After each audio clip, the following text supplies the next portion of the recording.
السلام علیکم ورحمۃ اللہ وبرکاتہ۔ اللہ تعالی مجھے اور آپ سب کو حج و عمرہ کی توفیق عطا فرمائے۔ میں صرف مدینہ کے حوالے سے چند باتیں آپ کے سامنے رکھتا ہوں۔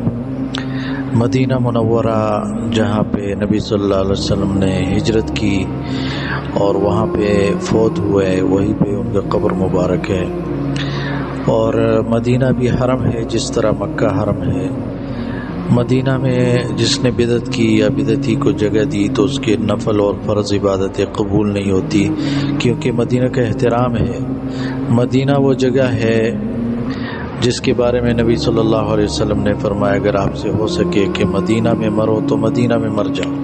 مطلب یہ ہے کہ مدینہ آنا جانا اتنا زیادہ رکھو یا وہاں پہ رہائش اختیار کرو تاکہ آپ کو اگر موت آنی ہو تو وہیں پہ موت آ جائے، وہیں پہ جو ہے وہ دفن ہو جاؤ۔ نبی صلی اللہ علیہ وسلم نے فرمایا لا یکید اہل المدینۃ احد الا انمع کما ینمع الملح فی الماء۔ بخاری کے اندر اس طرح حدیث ہے، مسلم کے اندر بھی موجود ہے کہ جو شخص بھی مدینہ والوں کو دھوکہ دے گا تو وہ اس طرح پگھل جائے گا، یعنی جہنم میں جس طرح نمک پانی میں پگھل جاتا ہے اور گل جاتا ہے۔ اور دوسری روایت میں اس طرح ہے وَلَا يُرِيدُ أَحَدٌ أَهْلَ الْمَدِينَةِ بِسُوءٍ إِلَّا عَذَابَهُ اللَّهُ فِي النَّارِ ذَوْبَ الرَّصَاصِ أَوْ ذَوْبَ الْمِلْحِ فِي الْمَاءِ۔ جو شخص مدینہ والوں کو تکلیف دینے کا ارادہ کرے گا اللہ تعالیٰ اسے دوزخ میں اس طرح پگھلا دے گا جس طرح سیسا آگ میں پگھلتا ہے یا جس طرح نمک پانی میں گھل جاتا ہے۔ امام نووی رحمہ اللہ نے اس کی تشریح کرتے ہوئے فرمایا وَيَكُونُ ذَلِكَ لِمَنْ أَرَادَهَا فِي الدُّنْيَا فَلَا يُمْهِلُهُ اللَّهُ۔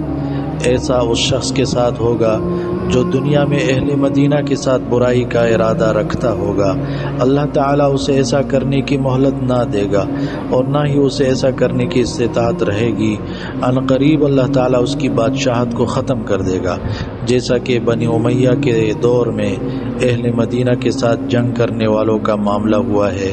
جیسے مسلم بن عقبہ مدینہ سے واپسی پر ہلاک ہو گیا تھا، پھر اسے مدینہ منورہ کی طرف روانہ کرنے والا یزید بن معاویہ بھی اسی طرح ہلاک ہو گیا۔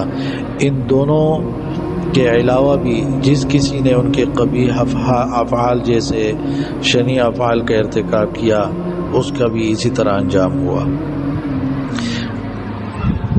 تو یہ عبارت میں دوبارہ پڑھ کے سناتا ہوں جو شرح مسلم امام نووی نے لکھی ہے، اور امام نووی 631 ہجری میں پیدا ہوئے، 676 ہجری میں فوت ہوئے تھے۔ عربی عبارت آپ کے سامنے رکھتا ہوں وَيَكُونُ ذَلِكَ لِمَنْ أَرَادَهَا فِي الدُّنْيَا فَلَا يُمْهِلُ اللَّهُ وَلَا يُمْكِنُ لَهُ سُلْطَانٌ بَلْ يُذْهِبُهُ عَنْ قُرْبٍ وَلَمْ يُوَكِّلْ لَهُ كَمَا انْقَضَى شَأْنُ مَنْ حَارَبَهَا أَيَّامَ بَنِي أُمَيَّةَ مِثْلَ مُسْلِمٍ بِنْ عُقْبَةَ فَإِنَّهُ أَهْلَكَ فِي مُنْصَرِفِهِ عَنْهَا ثُمَّ هَلَكَ مُرْسِلُهُ إِلَيْهَا يَزِيدُ بْنُ مُعَاوِيَةَ عَلَى إِثْرِ ذَلِكَ وَغَيْرِهِمَا مِمَّنْ صَنَعَ صَنِيعَهُمَا۔ تو مدینہ والوں کے ساتھ کوئی بھی برائی کا ارادہ کرے گا تو اللہ تعالیٰ اسے جہنم کی سزا دے گا، اسے جہنم میں ایک عجیب قسم کی سزا دے گا کہ اس کو گلا کے رکھ دے گا، جیسے نمک جو ہے گل جاتا ہے پانی میں، اسی طرح اس کو پگھلا دے گا۔ اور اسی طرح اللہ تعالیٰ ایسے لوگوں کو خوف میں مبتلا کرے گا۔ اللہم من ظلم اہل المدینۃ واخافہم فاخفہم۔ اے میرے پروردگار جس کسی نے اہل مدینہ پر ظلم کیا یا ان کو ڈرایا دھمکایا تو انہیں خوف میں مبتلا کر۔ تو مدینہ کی بہت بڑی اہمیت ہے۔ اللہ تبارک و تعالی ہمیں بار بار وہاں جانے کی توفیق عطا فرمائے۔ اللہ تعالی ہمیں حج و عمرہ کی توفیق عطا فرمائے کہ مکہ جاتے رہیں اور مکہ جب چلے جائیں تو مدینہ جانا بھی نصیب ہو، مسجد نبوی میں نمازیں پڑھیں۔ 1000 نمازوں کے برابر ایک نماز ہوتی ہے مسجد نبوی میں، اور 1,00,000 نمازوں کے برابر ایک نماز ہوتی ہے مسجد حرام میں مکہ میں۔ تو اللہ تبارک و تعالی ہمیں توفیق عطا فرمائے۔ السلام علیکم ورحمۃ اللہ.